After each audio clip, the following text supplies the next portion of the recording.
Hello, this is the ramblings of an Indisciplined Mind podcast for Wednesday, May 11th, 2016. As of this recording, Sierra is still missing. So I thought I'd talk today. I've watched a number of other movies. So I took 6 from the library. I've seen 5 of them now so far. I thought I'd talk briefly about the other 4 that I've watched. I talked about Breakfast Club. And just kind of talk them through.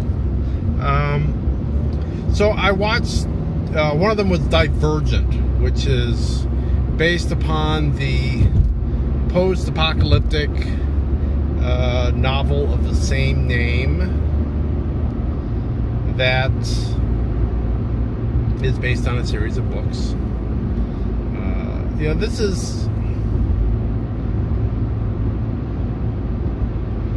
is slightly like Hunger Games in that it's a kind of a post-America world taking place in what is left of the city of Chicago, and society has drastically changed in that there are now 5 factions that kind of society is split up among.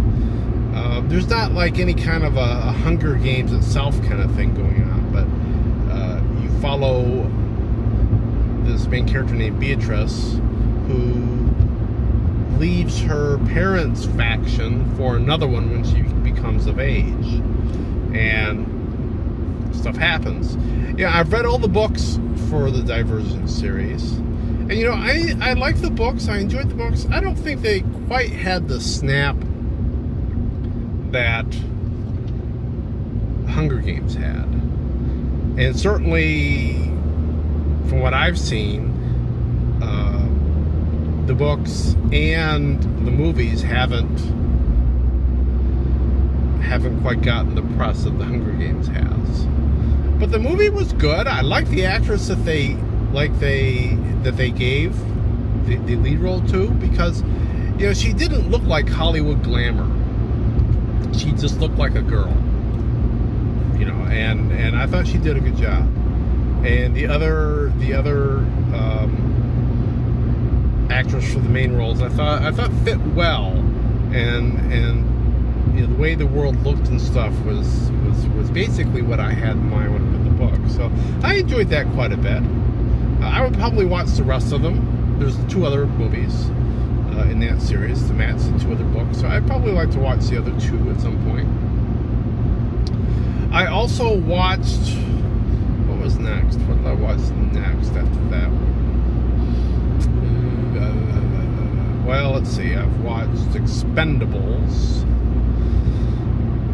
And so Expendables was okay. I'm actually a little surprised it got enough play that they made sequels to it. And all I can think of is that there was enough draw for the big names that were associated with it that brought people in. Because you had Stallone, and you had Jason Statham, and you had Mickey Rourke, and you had Bruce Willis, and you had Arnold Schwarzenegger. Those were kind of the 5 big names. Arnold and Bruce were only in it about 5 minutes. Arnold probably a little bit less than that.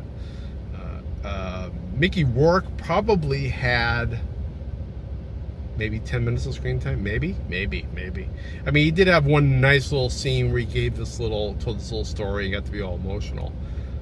But he wasn't in it for the majority of the action scenes. I mean, there were some other guys that were on the team of the Expendables, besides Stallone and Jason Statham. But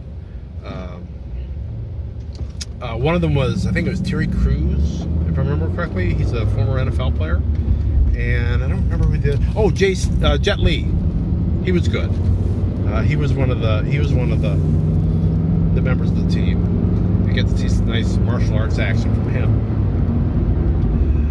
So, but it was, I mean, the plot wasn't anything super special. It was just kind of your typical, got to rescue the daughter from the, dictator in a small island Caribbean nation kind of thing. It's okay. Now the ones I've watched so far, I'm going to say I've probably liked that one the least. Excuse me. And then there was Death Race, also starring Jason Statham. I don't know if I'm saying his name right. And thus far, that's probably been the movie I enjoyed the most of these. Now I have Fury left to see. That's my last one. I'm expecting that to be phenomenal.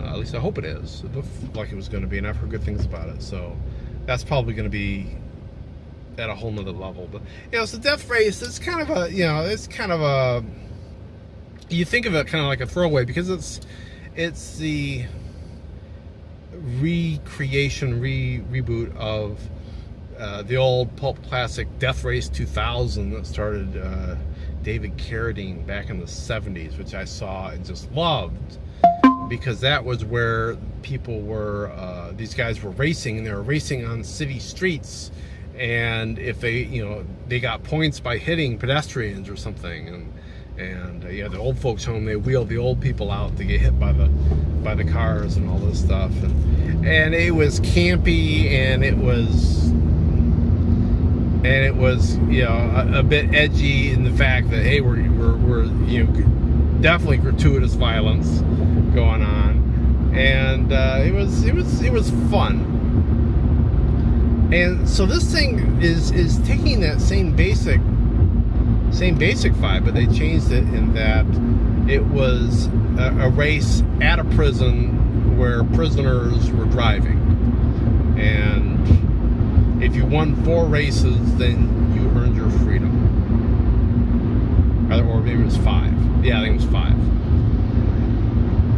And so they changed a lot of it, quite a bit, because the race wasn't taking place on public roads. It was on a closed track that was attached to the prison, and it was like in an industrial area, so you're driving through industrial buildings and whatnot. And they changed it up quite significantly. They turned this whole drama between the guys that were driving and the warden. But I thought it was pretty good, really. I enjoyed it quite a bit. Much better than I really expected.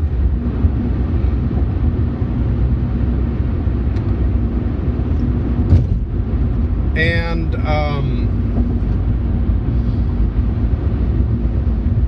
let's see. So there's that one, and then last night I watched Last night I watched In Time, starring Justin Timberlake. I was thinking this was a time travel movie for some reason, but it's not. It's about this alternate version of the future where all aging stops at age 25, but then you have this clock that's built into your arm, and that's how much time you have left, and you start off with a year's worth of time, and when that gets down to 0, you're dead. But time is now money, so you buy things with your time, and you get paid in more time.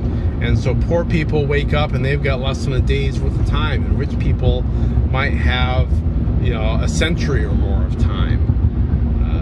So basically they're effectively immortal, because unless you get hit by a car or some stupid accident, your body isn't going to degrade, because aging stops at age 25.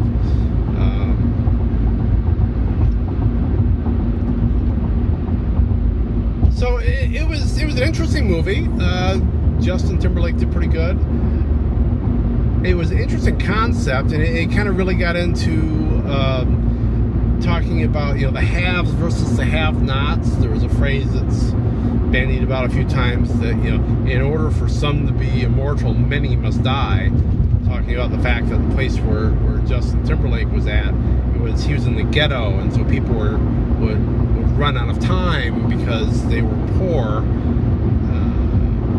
whereas the rich had enough time that they would never die unless they by a bus or something. And of course, then he sets out to balance the scales, as it were.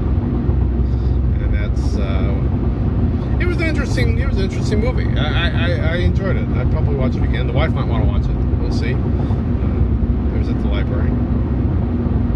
So I think those are all the ones I got from the library. The other one I guess I'll talk about a little bit here is I had rented, before I picked all these up, I rented Mad Max Fury Road. I don't think I talked about this one at all. I think I was going to, and I kind of got sidetracked by Breakfast Club. This was a strange movie. And I'd heard it was a strange movie. You know, there's probably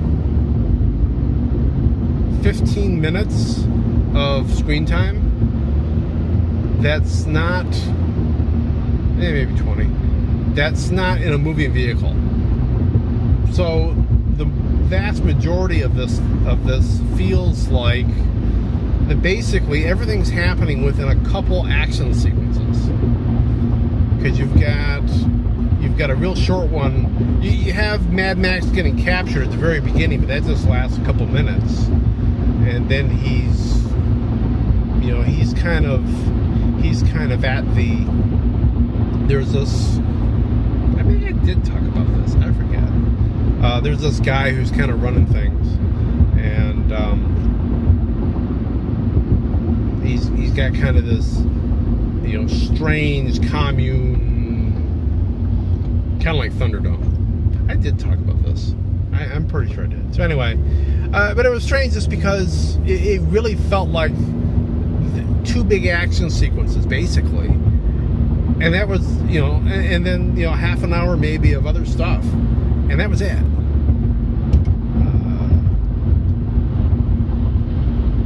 It had some great names. I love the name of Charlize Theron's character. Theron? I am doing bad with names today. Her character's name was the Imperator Furiosa. And then, of course, we had Max. And, there were some cool things on there. There were some things that were kind of predictable. It was really buying into the Road Warrior vibe. In fact, so much so that it was kind of like, what are the chances that there's two different groups? If you ever saw the Road Warrior, where you had all these groups that were like traveling together and they had these weird cars. Why they would have another group that looks almost the same is in the Australian desert is kind of strange to me. But I thought it was worth a rental. I didn't think it was $2 I'll never see again.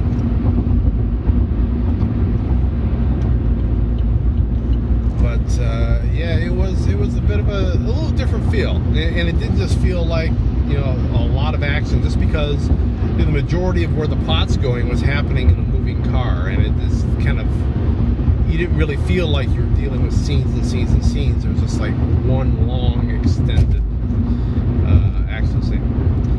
Anyway, I'm going to let that be that for today, I think. I will be back tomorrow, and I'll be talking to you then. So, be seeing you.